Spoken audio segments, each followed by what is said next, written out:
ได้ดังที่ปรากฏในคำพิพากษาที่11876/2556ดังที่ได้กล่าวมาแล้ว โดยประมาณสรุปว่าถ้าไปซื้อรถใหม่ไปดาวน์รถใหม่ถ้าไม่ใช้ป้ายทะเบียนที่กรมการขนส่งทางบกออกให้นะก็บ่ต้องไปติดแต่ให้มีหนังสือซื้อขายอยู่กับรถเวลาตำรวจเจ้าที่ตรวจให้มีหนังสือซื้อขายอยู่กับรถแต่ว่าถ้าไปติดป้ายทะเบียนที่ทางโชว์รูมเฮ็ดขึ้นมาเองเนี่ยติดคุกประเด็นอีกประเด็นหนึ่งที่ตำรวจจราจรหรือเจ้าที่ตำรวจแล้วกันที่สิจับกลุ่มกรณีการใช้รถป้ายแดงปลอมเนี่ยแนะนำให้ไปจับที่อยู่ศูนย์โชว์รูมต่างๆทั่วประเทศค้นเลยครับอันนั้นล่ะคือศูนย์ประวัติอาชญากรทั้งนั้นเลยไปจับถึงร้านที่ปลอมแปลงด้วยโชว์รูมบ่ได้เฮ็ดเองโชว์รูมก็ไปจ้าง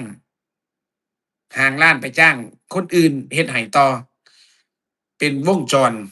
เป็นขบวนการแต่ว่าตำรวจเสือกบ่เคยไปจับไปค้นจักเทื่อรู้ทั้งรู้ว่าศูนย์โชว์รูมแต่ละแห่งเนี่ยแม้แต่อธิบดีหรือผบตรเขายังรู้เลยว่าโชว์รูมแต่ละแห่งเนี่ยป้ายทะเบียนที่ไปขอกรมการขนส่งมันบ่เพียงพอ